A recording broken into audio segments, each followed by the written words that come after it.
கோழிக்கறி வறுவல் நல்லா சமைக்கிறோம், நல்லா ருசிக்கிறோம். எல்லாரும் வாங்க. நம்ம தேவையான பொருட்கள் எல்லாம் பார்க்கலாம். சீரகம், சோம்பு, மிளகா, வெங்காயம், பூண்டு எல்லாம் வறுத்து இடித்து கோழிக்கறியில் போட்டு சமையல் பண்ண போகிறோம். பொருளெல்லாம் வறுத்து எடுத்தாச்சு. வறுத்த பொருளை போய் இடிச்சுட்டு வந்துடுவோம். பொருளையும் இடித்தாச்சு. இப்போ இடிச்செல்லாம் ஒன்றா கலந்துக்குவோம். இடித்த வெங்காயம், இடித்த மிளகா, இடித்த சீரக சோம்பு எல்லாத்தையும் போட்டு கலந்துக்குவோம்.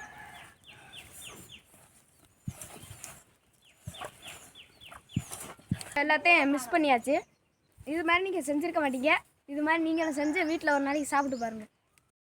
காஞ்ச தண்ணியில் கொதி வந்த தண்ணியில் கறியை போட்டுக்குவோம்.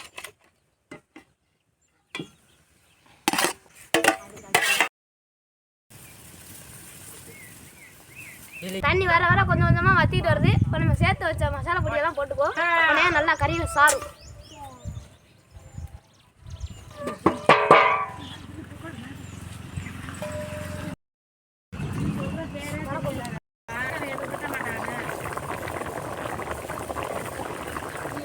மசாலாலாம் கறியை சார்ந்துருச்சு. இப்போ காந்த கறியை நீங்கள் பாருங்க.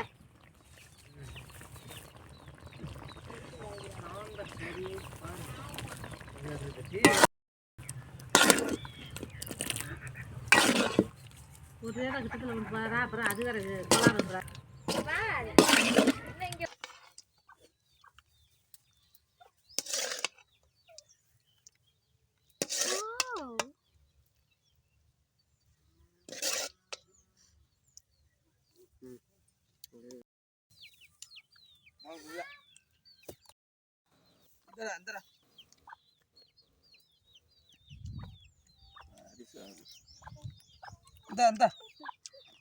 கறினா நல்லா ருசியாக இருக்குது. நம்ம போட்ட மசாலா பொடினா கறியை சேர்ந்துருக்கு. கறியை நல்லா சூப்பராக இருக்குது. நீங்கள் இது மாதிரி செஞ்சு சாப்பிட்டு பாருங்கள் ஒரு நாளைக்கு.